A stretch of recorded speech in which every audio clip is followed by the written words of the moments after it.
Hello guys, welcome to my channel Zoologist AK and I am Aarti Kaushik again here with another video in which I am going to discuss about cell aggregation, differentiation, determination and Dictyostelium discoidum. It is a model organism that is included in phylum Amoebozoa, and this topic is included in developmental biology part of CSIR NET Life Sciences. So let's begin with me. जो डिक्टोसिलियम डिस्कोइडम होता है वो amoeba जैसी stage show करता है जिसमें वो हमारी फीडिंग करता है श्यूडोपोडिया के थ्रू। फिर उसके बाद वो स्लग में कन्वर्ट हो जाता है। स्लग में कन्वर्ट होने के बाद वो माइग्रेशन के बाद स्लग में कन्वर्ट होता है, और स्लग में कन्वर्ट होने के बाद वो डिफ्रेंशिएट करता है अपनी सेल्स को स्पोर सेल्स में और स्टार्क में। जो स्पोर सेल्स होती हैं वो बाद में डिस्पर्ज होकर और दोबारा से अमीबा लाइक और मिक्स अमीबा लाइक स्ट्रक्चर दे देता है, जो बाद में दोबारा से हमारे फीडिंग करते हैं। फीडिंग करने के बाद जब स्टारवेशन कंडीशन आ जाती है तो वो एग्रीगेट होते हैं, एग्रीगेट होकर दोबारा से स्लग में कन्वर्ट हो जाते हैं। तो ये जो लाइफ साइकिल है ये चलती रहती है किसमें, डिक्टोसिलियम डिस्कोइडम में। तो इसका जो एसेक्सुअल साइकिल है वो सोलिटरी होता है। सोलिटरी मतलब ये सोलिटरी लाइफ में जैसे अमीबा लाइक लाइफ जीता है। हैप्लॉइड होता है जिस उस स्टेज में जिसमें ये हैप्लॉइड भी होगा और सोलिटरी लाइफ जिएगा, और जो भी हमारी फीडिंग है श्यूडोपोडिया के थ्रू ये करेगा, उसमें इसको मिक्स अमीबा और सोशल अमीबा भी बोला जाता है। फिर मिक्स अमीबा जो होता है वो जो डिकेइंग लॉग्स होते हैं या फिर वो किसको ईट करता है, बैक्टीरिया वगैरह को, और वो बाइंड्री फिजन के थ्रू रिप्रोड्यूस करता है। जैसे हमारी अमीबा करती है एग्जैक्टली सेम वो बिहेव करता है। और जैसे ही वो फीड करता जाता है और फूड सप्लाई खत्म होती जाती है तो उसमें यहाँ पे उनका कुछ जो जीन एक्सप्रेशन है उन जीन्स का एक्सप्रेशन यहाँ पे चेंज हो जाता है, जिसकी वजह से यहाँ पे एडहेशन मोलिक्यूल्स सीक्रेट होते हैं। हमें पता है कैडहेरिन हमारा, फिब्रिन हमारा, फिब्रोनेक्टिन वगैरह ये सब हमारे एडहेशन मोलिक्यूल्स होते हैं जो साइटोस्केलेटन में मेजर रोल प्ले करते हैं, सेल के साइटोस्केलेटन को मेंटेन करके रखते हैं।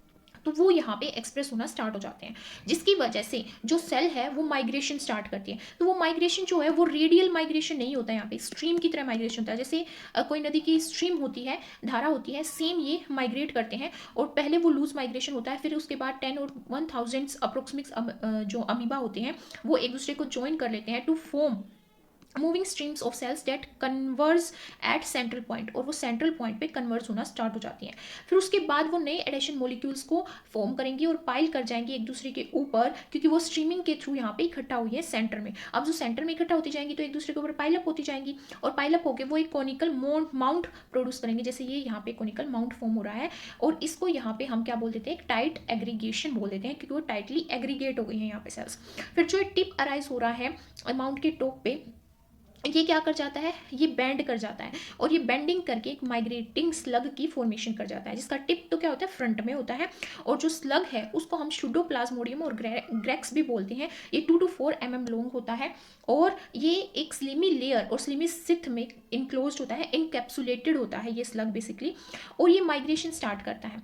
जब माइग्रेशन ये तब स्टार्ट करता है, ये टैक्सिक बिहेवियर शो करता है बेसिकली जब हमारा इन्वायरमेंट डार्क होता है, मोस्ट होता है, उस टाइम पे तो ये माइग्रेशन करना स्टार्ट कर देता है। और जब ये माइग्रेट करता है तो इसकी जो टिप होती है वो हमारी थोड़ी रेज्ड होती है। और जब एल्यूमिनेटेड एरिया आता है जहाँ पे लाइट ज़्यादा होगी उस एरिया में जैसे ये पहुँचता है माइग्रेशन करके, तो वहाँ पे माइग्रेशन इसकी सीज हो जाती है और कल्मिनेशन की स्टेज स्टार्ट हो जाती है। तो क्या होती है कल्मिनेशन की स्टेट वो होती है जिसमें जो ग्रेक्स होता है, हमारा स्लग होता है या शुडोप्लाज्मोडियम होता है, वो डिफरेंशिएट हो जाता है एक फ्रूटिंग बॉडी में। फ्रूटिंग बॉडी जो स्पोर कंसिस्ट करती है, जैसे कि हमने यहाँ पे अपनी पिक्चर में देखा, तो ये हमारी फ्रूटिंग बॉडी होगी, क्योंकि इसमें क्या है, स्पोर्स हैं, और स्पोर्स आके जर्मिनेट होकर हमारा दोबारा से अमीबा लाइक स्ट्रक्चर दे देंगे, मिक्स अमीबा को बेसिकली फॉर्म करेंगे, ठीक है। और जो स्टाल्क है वो सपोर्ट करेगा फ्रूटिंग बॉडी को। तो ये जो डिफरेंशिएशन है इसी को बोला जाता है कल्मिनेशन स्टेट। तो अब हम समझते हैं कि हमने ये सीखा कि सबसे पहले हमारी मिक्स अमीबा होती है, फिर उसके बाद वो फीड करती है, मतलब अमीबा की तरह वो शुडोपोडिया के थ्रू फीड करती है। फीडिंग करने के बाद जब जैसे ही स्टारवेशन कंडीशन आती है या उसका जो फूड है वो एग्जॉस्ट हो जाता है, उस टाइम पे वो क्या करने लग जाती है, एग्रीगेशन करने लग जाती है।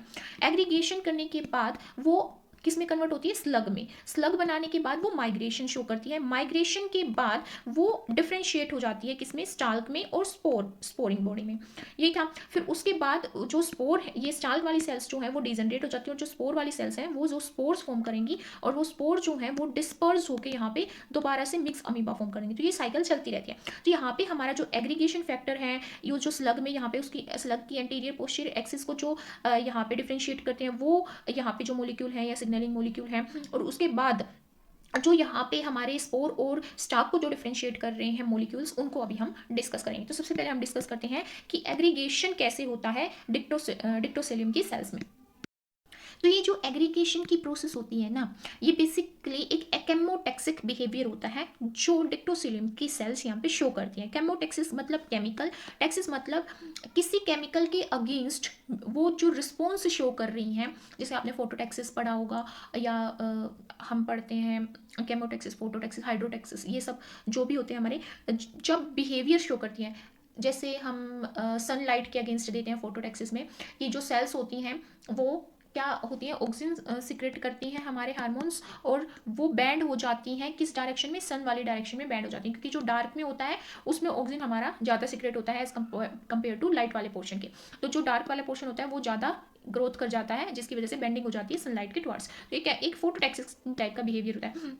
तो ऐसे ही जो डिक्टोसिलियम की जो सेल्स होती हैं वो एक पर्टिकुलर केमिकल के अगेंस्ट टैक्सिक बिहेवियर शो करती है, और वो केमिकल होता है cyclic adenosine 3,5 monophosphate, that is cyclic AMP. जो साइट है एग्रीगेशन की वो डिटरमाइन की जाती है किसके थ्रू, मिक्स अमीबा के डिस्ट्रीब्यूशन के थ्रू। मिक्स अमीबा क्या है, सबसे पहले स्पोर से जो सेल्स डेवलप होती है अमीबा की तरह, उनको मिक्स अमीबा बोला गया है, ठीक है। तो उनका जो डिस्ट्रीब्यूशन है कैसे हो रखा है वो यहाँ पे ये डिटरमाइन करेगा कि वो कैसे एग्रीगेट होंगी। हर एक मिक्स अमीबा की कैपेबिलिटी होती है कि वो साइक्लिक एएमपी सिंथेसाइज करे, बट एक्चुअल में क्या होता है, मान लो एक मिक्स अमीबा ने साइक्लिक एएमपी सिंथेसाइज कर लिया, तो वो जो साइक्लिक एएमपी है वो दूसरी मिक्स अमीबा सेल्स को इंड्यूस करेगा कि वो भी साइक्लिक एएमपी यहाँ पे सिक्रेट करें, और उसके बाद एग्रीगेशन होगा। और एग्रीगेशन के लिए यहाँ पे एक्स्ट्रा सेलुलर मेम्ब्रेन फिर एग्रीगेशन होगा, और एग्रीगेशन होने के बाद क्या होता है, जो सेल्स हैं वो साइक्लिक एएमपी के अगेंस्ट रिस्पॉन्स शो करना बंद कर देती हैं, क्योंकि और ज़्यादा साइक्लिक एएमपी यहाँ पे सिक्रेट नहीं होता। उस टाइम पे extracellular membrane associated phosphodiesterase cleave करता है साइक्लिक एएमपी को, जो इन्वायरमेंट में प्रेजेंट होती हैं, जिसकी वजह से जो स्पाइरल वेव्स होती हैं, rotating spiral wave cyclic AMP की, वो सेल्स की पॉपुलेशन के अंदर एक्यूमुलेट होना स्टार्ट कर देती हैं। और वो जो वेव है साइक्लिक एएमपी की वो इस तरह आती हैं कि जो मिक्स अमीबा है वो डिफ्रेंशिएट होना स्टार्ट कर देती है स्टाल्क बॉडी में, जो कि हमारी सोमेटिक सेल्स हैं, जो बाद में क्या हो जाती हैं, डीजनरेट हो जाती हैं, और स्पोर सेल्स में, जो कि हमारी रिप्रोडक्टिव सेल्स हैं, जो बाद में हमारे स्पोर्स फॉर्म करेंगी, और वो स्पोर्स ग्रो करके हमारे मिक्स अमीबा को फॉर्म करेंगे।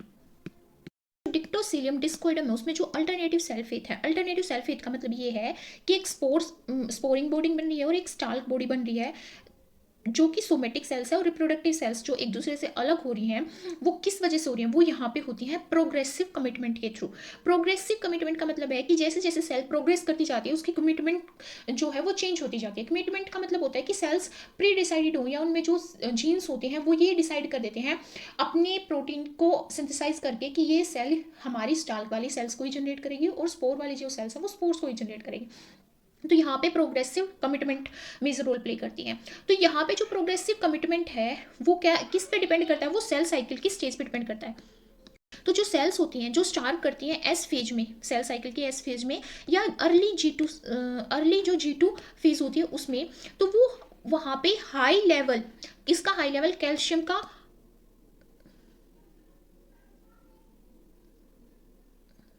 जो है वो शो करती है, हाई लेवल कैल्शियम का शो करती है, और उनकी टेंडेंसी होती है कि वो क्या फॉर्म कर दें, स्टाल्क सेल्स फॉर्म कर दें, ठीक है, स्टाल्क सेल्स फॉर्म कर दें।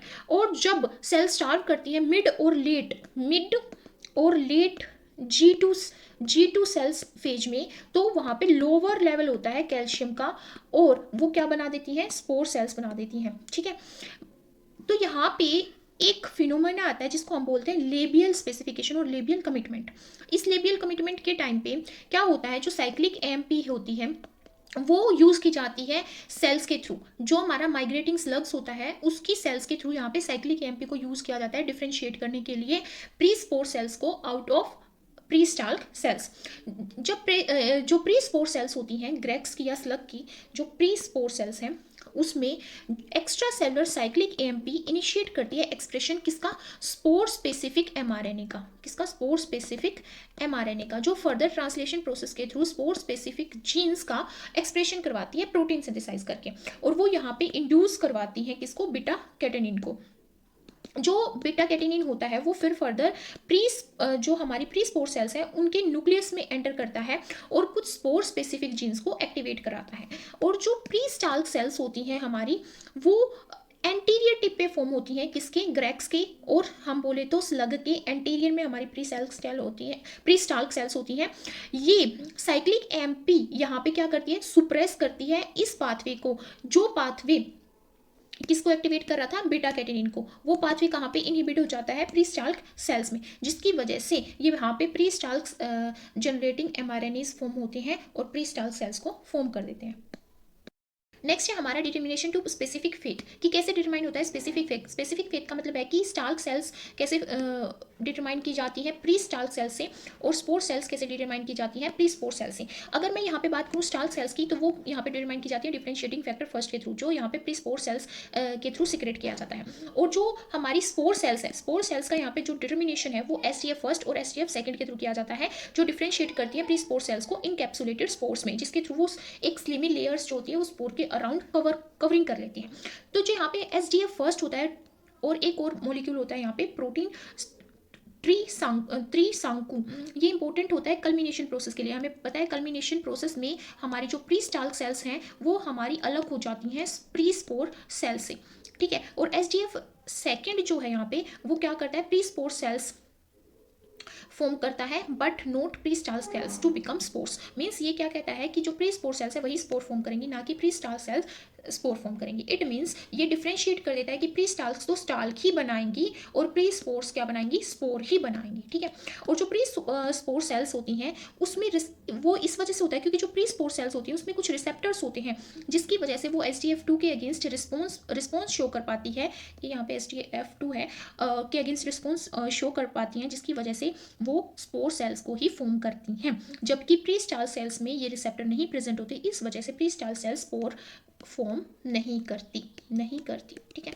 और जो अमोनिया है, अमोनिया की कंसंट्रेशन भी यहाँ पे कल्मिनेशन प्रोसेस में मेजर रोल प्ले करती है।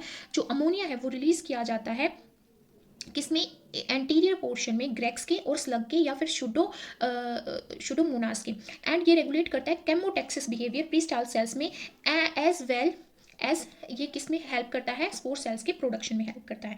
और जो डिफ्रेंशिएशन होती है स्टाल्क सेल्स की, उसके लिए एक और इंट्रासेलुलर एंजाइम जो है उसकी रिक्वायरमेंट होती है, जो कि हमारा प्रोटीन काइनेज ए होता है। और यहाँ पे हमारा जो स्टाल्क है उसका जो डिफरेंशिएशन है वो DIF फर्स्ट, जो कि डिफरेंशिएशन फैक्टर फर्स्ट है, उस लिपिड के थ्रू यहाँ पे इंड्यूस किया जाता है। यहाँ पे ये कह सकते हैं कि there are many environmental factor जो ट्रिगर करते हैं अल्टरनेटिव डेवलपमेंट पाथवे, किसमें, डिप्टोस्टेलियम में।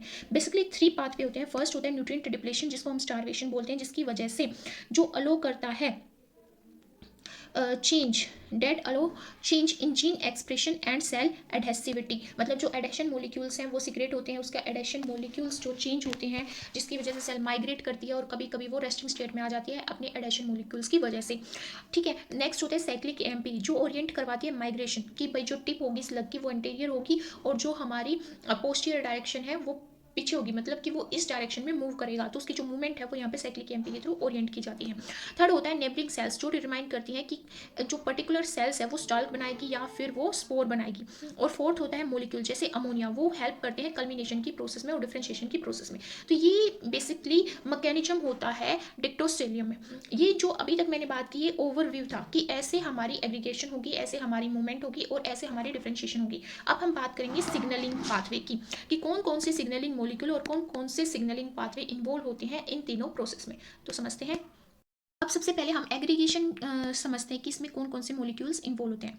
हमें ये समझ में आ चुका है कि जब प्री स्टार्वेशन कंडीशन आ जाती है तभी सेल्स को सिग्नल मिलने स्टार्ट हो जाते हैं कि अब उसको क्या करना है, आगे फर्दर कुछ अपने जीन के एक्सप्रेशन को चेंज करना है, माइग्रेशन शो करना है, एग्रीगेशन शो करना है। तो यहाँ पे कुछ फैक्टर्स होते हैं जिसको प्री स्टार्वेशन फैक्टर बोलते हैं PSF, और कंडीशनड मीडियम फैक्टर, जो कंडीशन करते हैं कि भाई अभी हमारे मीडियम में जो फूड है वो बहुत ही कम बच गया है, इसलिए हमें अपने जीन के एक्सप्रेशन को चेंज करना होगा, सेल एग्रीगेशन शो करना होगा। तो CMF कंडीशन फैक्टर यहाँ पे और PSF एक्यूमुलेशन ऑफ किसकी, प्री स्टार्वेशन फैक्टर की होनी स्टार्ट हो जाती है, जिसकी वजह से यहाँ पे एक्सप्रेशन होता है कार ए जीन का, जो जीन होते हैं साइक्लिक AMP रिसेप्टर के लिए रिस्पॉन्सिबल। यहाँ पे कुछ और भी रिसेप्टर्स होते हैं, जैसे कार 2 होता है हमारा, जो एक्सप्रेस होता है एंटीरियर प्री स्टाल्क सेल्स में, और एक होता है हमारा कार 2 जो हमारा पोस्टीरियर प्री स्पोर सेल्स में एक्सप्रेस होता है। और हाँ, एक होता है हमारा CAR4 जो असेंशियल रिसेप्टर होता है प्री स्टाल्क और स्पोर जनरेटिंग सेल्स को डिफ्रेंशिएट करने के लिए। और यहाँ पे सेकंड जो जीन होगा वो होगा ECA। ये एडिनाइल साइक्लेज के लिए रिस्पॉन्सिबल होता है, क्योंकि जब हमारी जो ATP यहाँ पे फॉर्म होगी उस ATP को साइक्लिक AMP में कन्वर्ट कौन करेगा, यहाँ पे एडिनाइल साइक्लेज, जिसको हम ACB बोलते हैं। ठीक है, तो यहाँ पे जो हमारा कार फर्स्ट होता है साइक्लिक AMP के जो रिसेप्टर होता है वो 7 मेम्ब्रेन डोमेन रिसेप्टर होता है, मतलब वो मेम्ब्रेन को 7 बार क्रॉस करता है और वो होमोलगस होता है रोडोप्सिन रिसेप्टर के। और अगर मैं एंजाइम की बात करूं जो ATP से साइक्लिक AMP फॉर्म करेगा, वो एंजाइम एडिनाइल साइक्लेज जो होता है वो यहाँ पे मेम्ब्रेन में प्रेजेंट होता है, और जो यहाँ पे कार फर्स्ट है जो रिसेप्टर साइक्लिक AMP रिसेप्टर, वो यहाँ पे स्टिमुलेट करता है एक पाथवे, और वो पाथवे किसके थ्रू करता है, प्रोटीन काइनेज A के थ्रू करता है। तो ये जो प्रोटीन काइनेज A होता है ये cyclic AMP dependent protein kinase होता है, जो यहाँ पे इंटरनल जो सेल के अंदर जो पाथवे चलता है सिग्नलिंग कैस्केड जो होता है उसके थ्रू स्टिमुलेट किया जाता है। और उस स्टिमुलेशन में यहाँ पे ERK2 जो कि मैप काइनेज है वो मेजर रोल प्ले करता है इस प्रोटीन काइनेज A को स्टिमुलेट करवाने में। फिर जब ये स्टिमुलेट हो जाता है प्रोटीन काइनेज A तो ये इनहिबिट कर देता है एडिनाइल साइक्लेज को। जब ऑलरेडी ये एक्टिवेटेड है तो इसको जरूरत नहीं है और साइक्लिक AMP की, क्योंकि हमें पता है साइक्लिक AMP सेकेंडरी मैसेंजर का काम करती है आगे फर्दर हमारे डिफरेंट पाथवे को एक्टिवेट करवाने में। तो ऑलरेडी अगर हमारे पाथवे एक्टिवेटेड है तो वो पॉजिटिव फीडबैक मैकेनिज्म के थ्रू क्या हो जाएगी, इनहिबिट हो जाएगी।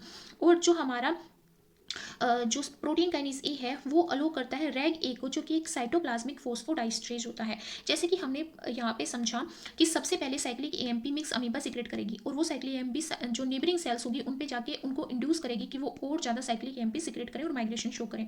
बट कुछ टाइम के बाद ये जो सेल्स होती हैं रेजिस्टेंस हो जाती है साइक्लिक AMP के अगेंस्ट। तो जब ये रेजिस्टेंस हो जाती है उस टाइम पे यहाँ पे रोल आता है रैग ए का, जो कि एक साइटोप्लाज्मिक फोस्फोडाइस्ट्रेज होता है, जो इंटरनल साइक्लिक AMP को क्या कर देता है, हाइड्रोलाइज कर देता है, ताकि जो ये रेजिस्टेंट सेल्स हैं किसके अगेंस्ट, साइक्लिक AMP के, और रेजिस्टेंस होकर जो रेस्टिंग स्टेट में आ गई हैं जो माइग्रेशन नहीं शो करें वो दोबारा से अपनी रेस्टिंग स्टेट को रिस्टोर कर लें।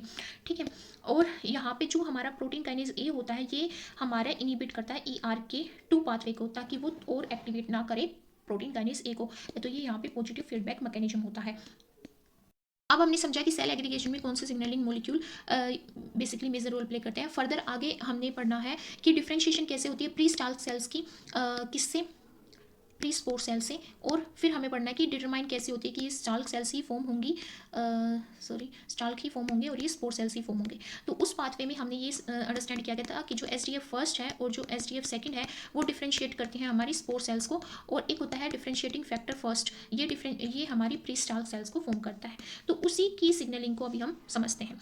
तो क्या होता है, यहाँ पे एक मॉलिक्यूल होता है SDF फर्स्ट, यहाँ पे फॉस्फेट ग्रुप अटैच है, इट मीन्स ये फॉस्फोरिलेटेड पेप्टाइड है। ये इंड्यूस करता है प्री स्पोर सेल्स को, ठीक है, ताकि वो इनकैप्सुलेट कर ले। इनकैप्सुलेट का मतलब है कि वो स्पोर के अराउंड एक स्पोर कोट को फॉर्म कर ले। तो इसकी जो फॉस्फोरिलेशन है SDF फर्स्ट की, उसके लिए रिक्वायरमेंट होती है यहाँ पे किसकी, प्रोटीन काइनेज A की रिक्वायरमेंट होती है। ठीक है, और जो यहाँ पे प्री स्टाल्क सेल्स होती हैं, प्री स्टाल्क सेल्स की अगर मैं बात करूँ तो प्री स्टाल्क सेल्स में कुछ स्पेसिफिक टैग मेम्ब्रेन रिसेप्टर होते हैं, B और C कॉम्प्लेक्स रिसेप्टर, जो बहुत ही असेंशियल रिसेप्टर कॉम्प्लेक्स हैं और मेम्ब्रेन कॉम्प्लेक्स हैं, जो रिलीज करते हैं यहाँ पे पेप्टाइड सिग्नलिंग मॉलिक्यूल को। और ये पेप्टाइड सिग्नलिंग मॉलिक्यूल है SDF2।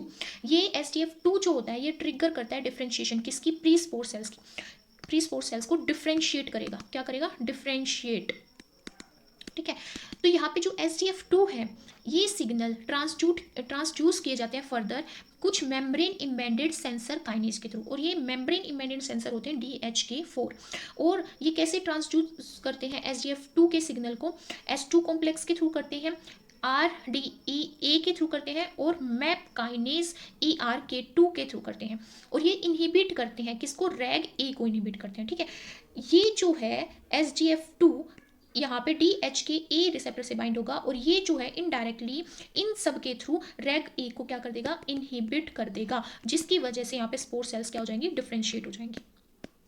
क्या होता है जब फर्दर अगर साइक्लिक AMP सिंथेसाइज की जाती है एडिनाइल साइक्लेज के थ्रू, हमें पता है ये cell surface receptor G protein couple receptor GPCR के थ्रू यहाँ पे हमारी जो है साइक्लिक एएमपी सेकेंडरी मैसेंजर की फॉर्म में यहाँ पे सीक्रेट होगी। तो जो साइक्लिक एएमपी है वो सीक्रेट करने के लिए यहाँ पे एडिनाइल साइक्लेज की जरूरत होगी। तो जो एडिनाइल साइक्लेज है एसी, जो वो साइक्लिक एएमपी को सीक्रेट करेगा तो उसका लेवल सेल के अंदर राइज हो जाएगा। किसका लेवल? साइक्लिक एएमपी का। तो ये एक्टिवेट कर देगा किसको? प्रोटीन काइनेज ए को, पीकेए को एक्टिवेट कर देगा, जिसके बाद यहाँ पे स्पोरुलेशन की प्रोसेस स्टार्ट हो जाएगी। अब यह हमें अंडरस्टैंड करना पड़ेगा कि कैसे ये जो पीकेए है, प्रोटीन काइनेज ए, ये कैसे एक्टिवेट होता है। ये भी क्या है? हमारा एंजाइम है। देखो, जो साइक्लिक एएमपी होती है, साइक्लिक एएमपी वो रेगुलेट करती है सेल शॉर्टिंग, स्लग माइग्रेशन और मोर्फोजेनेसिस करती है फ्रूटिंग बॉडी की। फ्रूटिंग बॉडी की मोर्फोजेनेसिस का मतलब है स्पोरुलेशन करती है, स्पोर फॉर्मेशन करवाती है। तो यहाँ पे जो हमारा जीन होता है एका ए, वो एडिनाइल साइक्लेज एंजाइम सीक्रेट करेगा, ठीक है, जो बाद में एटीपी को साइक्लिक एएमपी में कन्वर्ट कर देगा, जिसकी वजह से हमारे ये सारी प्रोसेस होंगी। तो यहाँ पे जो हमारा साइक्लिक एएमपी है वो फर्दर यहाँ पे बाइंड होगा प्रोटीन काइनेज ए से, जो प्रोटीन काइनेज ए को एक्टिवेट करवाएगा। अब जो प्रोटीन काइनेज ए होता है उसकी दो सब यूनिट होती है। एक तो होती है PKAR, आर जो कि रेगुलेटरी सब यूनिट है, ठीक है, और एक होती है PKAC जो कि कैटालिटिक सब यूनिट होती है। तो जब यहाँ पे अब्सेंस होती है, मतलब अब्सेंट होगी हमारी क्या? साइक्लिक एएमपी, उस टाइम पे जो हमारी ये PKAR है रेगुलेटरी और PKAC है कैटालिटिक, ये बाउंडेड स्टेट में होती हैं, जिसकी वजह से जो हमारा प्रोटीन काइनेज ए होता है वो क्या होता है? इनएक्टिव होता है। बट जैसे ही साइक्लिक एएमपी यहाँ पे बाइंड होगी प्रोटीन काइनेज ए रेगुलेटरी सब यूनिट से, तो कैटालिटिक सब यूनिट इससे टूट जाएगी, जिसकी वजह से ये क्या हो जाती है? एक्टिवेटेड हो जाती है और स्पोरुलेशन को स्टार्ट कर देती है, ठीक है। अब फर्दर क्या होता है हमारा? जो प्रीस्टाल्क सेल्स होती हैं, प्रीस्टाल्क सेल्स, अब हम बात करें प्रीस्टाल्क सेल्स की, ये सिक्रेट करती है फोस्फोपेप्टाइड एसडीएफ फर्स्ट को। हमें पता है एसडीएफ फर्स्ट कहाँ से आया? प्रीस्टाल्क सेल से। And another peptide signalling molecule SDF2 is secreted by prestalk cells. दोनों ही मोलिक्यूल SDF फर्स्ट और SDF2 दोनों ही स्टाल्क सेल से सिक्रेट हो रही हैं। बट जो SDF2 है इसका सिक्रेशन यहाँ पे किस पे डिपेंड कर रहा है? हमारे मेम्ब्रेन, टैग मेम्ब्रेन प्रोटीन पे, और ये टैग मेम्ब्रेन प्रोटीन है टैग सी। ये प्रीस्टाल स्पेसिफिक मेम्ब्रेन प्रोटीएज होता है। क्या होता है? प्रोटीएज। प्रोटीएज क्या करते हैं? प्रोटीन को डिग्रेड करते हैं। तो इसके थ्रू यहाँ पे सिक्रेशन हो रहा है किसका? SDF2 का, ठीक है। तो यहाँ पे SDF2 जो है वो फीडबैक, पॉजिटिव फीडबैक मैकेनिज्म के थ्रू मेंटेन की जाती है by low level of external SDF2। और ये जो पॉजिटिव फीडबैक मैकेनिज्म है ये किसके थ्रू मेंटेन किया जाता है? DHKA रिसेप्टर के थ्रू, जो कि मेम्ब्रेन रिसेप्टर है। ये क्या करवाता है? ये इनहिबिट कर देता है रैग ए को इनहिबिट करता है। अब देखो, जो DHKA है वो रैग ए को इनहिबिट करता है, rag A protein kinase A को इनहिबिट करता है। तो जो DHKA है वो इनहिबिट कर देगा रैग ए को, ताकि रैग ए फर्दर इनहिबिशन ना कर पाए प्रोटीन काइनेज ए का। अब protein kinase A further inhibit नहीं होगा तो अगेन क्या होगा? हमारा जो फोस्फोरिलेट हो जाएगा SDF2 और दोबारा से हमारी ये प्रोसेस चलती रहेगी और स्पोरुलेशन हो जाएगी। मतलब कि प्री स्टाल्क सेल्स हमारी फर्दर स्टाल्क ही फॉर्म करेंगी, और जो स्पोर सेल्स हैं वो फर्दर आगे जो SDF2 है वो रिलीज होगा, DHK के थ्रू जाएगा और वो इनहिबिट करेगा रैग को, और प्रोटीन काइनेज ए हमारा एक्टिवेट होगा और वो फर्दर हमारा क्या करेगा? स्पोरुलेशन की प्रोसेस करवाएगा, स्पोर जनरेट करवाएगा। अब मैं जैसे यहाँ पे बात कर रही हूँ DIF की, जो कि हमारा डिफरेंशिएशन फैक्टर फर्स्ट है, जो क्या करता है? अनदर ग्रुप फॉर्म करता है प्रीस्टाल्क सेल्स का, ठीक है। तो ये क्या करता है? डिफरेंशिएट करता है। एक तो ये क्या करता है? डिफरेंशिएट करता है किसको? प्रीस्टाल्क सेल्स को। और ये जो प्रीस्टाल्क सेल्स है ये अर्ली माउंट जो हमारी स्टेज होती है उसमें फॉर्म होता है। माउंट स्टेज क्या होती है? जब जो हमारी मिक्स अमीबा होती है वो स्टार्वेशन कंडीशन में आती है, उस टाइम पे सेल्स क्या करना स्टार्ट कर देती है? एग्रीगेशन करना स्टार्ट कर देती है सेंटर में, और वो माउंट एक दूसरे के ऊपर पाइल अप होकर माउंट फॉर्म कर देते हैं। उस अर्ली माउंट स्टेट में ये डिफरेंशिएट करता है प्रीस्टाल्क सेल्स को। और जो इसका ग्रेडियंट होता है डिफरेंशिएटेड फैक्टर फर्स्ट का, जो ग्रेडियंट होता है वो सबसे हाई होता है पोस्टीरियर एंड पे। किस पे? पोस्टीरियर एंड पे होता है, ठीक है। और इसका जो सेक्रेशन होता है वो प्री स्पोर सेल्स के थ्रू होता है। प्री स्पोर सेल्स इसको सिक्रेट करेंगी, ठीक है। और ये क्या करता है? ये रेगुलेट करता है TTGA बाइंडिंग फैक्टर को। और ये जो TTGA बाइंडिंग फैक्टर होता है ये एक स्टैट प्रोटीन होता है। क्या होता है? स्टैट प्रोटीन होता है ये। मैं बात करूँ यहाँ पे TTGA की, जो रेगुलेट किया जाता है DIF फर्स्ट के थ्रू। ये क्या है? एक हमारा स्टैट प्रोटीन।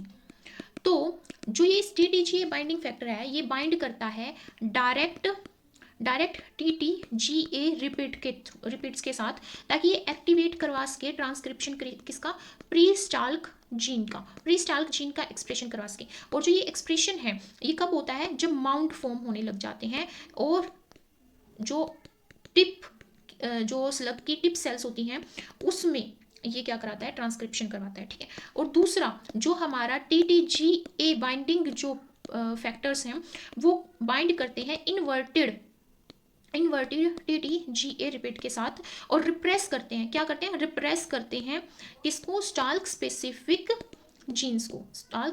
जीन को रिप्रेस करते हैं कल्म्यूनेशन की प्रोसेस के टाइम पे, जब हमारा स्टाल्क और स्पोर सेल्स एक दूसरे से डिफरेंशिएट होते उस टाइम पे, और स्पोरुलेशन के टाइम पे।